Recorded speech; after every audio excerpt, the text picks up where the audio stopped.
اتنا علی کا حیا کیا، اتنی علی کی عزت کی کہ مولا نے ایک ہی شکایت کی، اس نے فوراً دور کر دی۔ چلتے چلتے علی کے گھر کا دروازہ آ گیا، جو ہی علی دروازے سے ایک قدم اندر ایک باہر تھا، یا محمد نے کہا مولا آپ گھر کے اندر جا رہے ہیں، زحمت دوبارہ نہ مجھے دینی پڑے، مجھے بتائیں کہ میں ابھی مصر کے لیے نکل جاؤں؟ مولا نے پردے سے پیچھے سر ہٹا کے کہا چلے جا، لیکن رات کو سفر نہ کرنا، چلے جا چلے جا لیکن حکیم کا کوئی فعل حکمت سے خالی نہیں ہوتا۔ محمد بن ابی بکر کے ذہن میں یہ بات بیٹھ گئی کہ جب علی نے کہا ہے نا کہ نہیں کرنا، اس کا مطلب اس نہیں میں کوئی راز ہے۔ محمد بن ابی بکر نے ساتھ اپنے چند نوکر تیار کیے، تیار کر کے محمد بن ابی بکر جب تیار ہو کے مدینہ سے نکلے ہیں تو شام ہو گئی مدینے میں، مدینہ سے تھوڑے سے فرسخ کے فاصلے پہ گئے تھے، رات ہو گئی۔ محمد نے اپنے غلاموں سے کہا یہی خیمے لگا دو، انہوں نے کہا جی ابھی سفر شروع کیا اور ابھی خیمے؟ اس نے کہا علی نے کہا تھا رات کو سفر نہیں کرنا، حکم علی تھا تو لہذا ابھی یہیں پہ خیمے لگیں گے۔ وہیں پہ پڑاؤ ہو گیا، پڑاؤ ہو کے آگ روشن کر دی گئی۔ آگ اس لیے روشن کی جاتی تھی کہ اگر کوئی دور سے گزر رہا ہو تو اسے پتا چلے کہ کوئی لوٹنے والے نہیں بیٹھے، کوئی شریف بیٹھے ہوئے، کسی قافلے نے پڑاؤ کیا ہوا۔ آگ روشن ہو گئی، جناب محمد بن ابی بکر نے آ کے خیمے میں مصلی بچھایا، عبادت الہیہ میں مشغول ہو گئے۔ ابھی محمد عبادت کر رہے تھے، یا محمد کو اپنے کانوں میں کسی گھوڑے کے دوڑنے کی ٹاپوں کی آواز آئی۔ محمد بن ابی بکر نے فوراً کان آواز کی طرف کیا۔ اب آواز سے محمد بن ابی بکر نے اندازہ لگایا ایک ہی گھوڑا ہے، گھوڑا بھی اعلیٰ نسل کا ہے، بھاگ بھی تیز رہا ہے، نکلا بھی ابھی مدینے سے ہے۔ پھر فوراً ذہن میں سوال ہے اگر یہ شخص مدینے سے نکلا تھا، یہ رات کے وقت اکیلا سفر کیوں کر رہا ہے؟ اگر اس نے سفر کرنا تھا تو یہاں قافلہ تھا، یہ قافلے کے ساتھ کیوں نہیں آیا؟ یہ سوال ذہن میں تھے، یا علی کی بات آ گئی یاد، رات کو سفر نہ کرنا۔ محمد بن ابی بکر تو پہلے ہی راز ڈھونڈ رہا تھا۔ محمد بن ابی بکر نے فوراً خیمے سے باہر نکلے، اپنے نوکر سے جلدی جلدی اٹھ اٹھ اٹھ، گھوڑے پہ زین رکھ، بندہ پکڑ۔ اسے گھوڑے پہ زین رکھی، گھوڑا دوڑایا، بندہ گرفتار کر کے محمد بن ابی بکر کے قدموں پہ۔ محمد نے پوچھا کون ہے تو؟ اسے کہا جی مدینے کا رہنے والا۔ کہاں جا رہا ہے؟ یمن۔ کیوں جا رہا ہے؟ اس نے کہا اسی ذاتی کام کے سلسلے۔ محمد بن ابی بکر نے اپنے نوکروں سے کہا اس کی تلاشی لو۔ جامع تلاشی لی گئی، کچھ ذاتی سامان کو زیادہ رہا، اس کے علاوہ کچھ نہیں۔ محمد نے کہا اور اس کے پاس کیا؟ انہوں نے کہا اس کے گھوڑے کی گردن میں ایک مشکیزہ ہے پانی کا، پانی کا مشکیزہ نکالو۔ نکال، کیا اس میں؟ اس کا پانی ہے۔ فرمایا اسے تلوار سے چیرو، چیرا، پانی بہاؤ، پانی بہایا، ہاتھ ڈالو، اندر سے شیشے کی بوتل، اس کے اندر ایک خط۔ محمد بن ابی بکر نے تلوار کی نیام مار کے بوتل کو توڑا، اندر سے خط کو نکالا، خط کو کھولا۔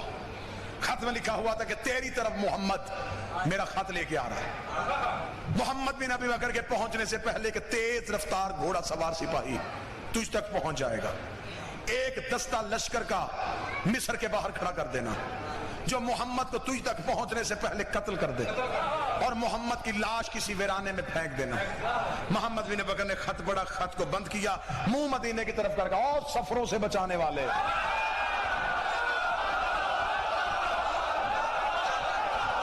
اور نیتوں کے لہجے سننے والے، اور ارادوں سے باخبر، اے نوکروں کی عزتیں رکھنے والے، بادشاہ حسین مالک کرم ہو گیا تیرا، بندے کو گریبان سے پکڑا۔ مدینے میں جا کے علی کے دروازے کے باہر محمد بن ابی بکر کے قدم رکے تھے، یہ علی کی حجرے سے آواز آئی بندہ گرفتار ہو گیا۔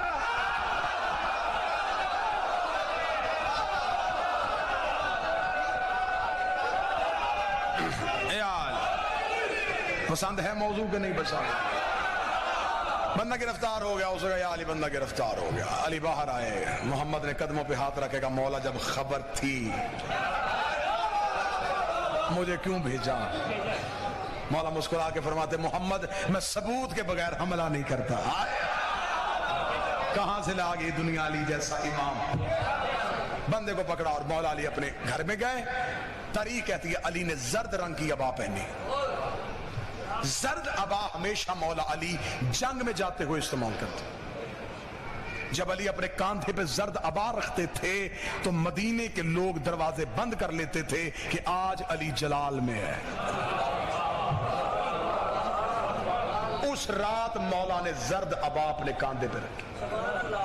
کاندھے پہ رکھ کے مولا دربار کی طرف گئے. دربار کے باہر نیزے بردار مشعلیں لے کے سپاہی کھڑے تھے. علی ٹھوکر سے دروازہ کھولا. اٹھاؤ اسے. علی کا جلال تخت سے زمین پہ گرا. نہ تاج سنبھلا نہ آواز سنبھلی. بڑبڑاتے ہوئے علی کے سامنے آ کے جی یا علی حکم. علی نے فرمایا کہ یہ کاسہ تیرا ہے.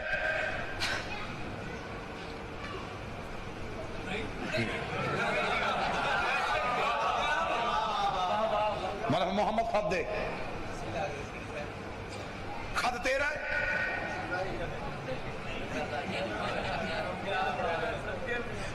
علی نے فرمایا چمڑا دربار کا ہے.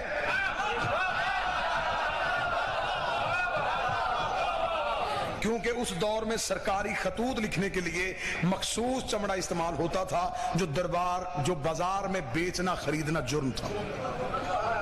مولا فرمایا یہ چمڑا دربار کا ہے. اب اسے انکار نہیں ہو سکتا. دستخط تیرے ہیں. جی مہر تیری ہے. جی کاسہ تیرا ہے. جی گھوڑا دربار کا ہے.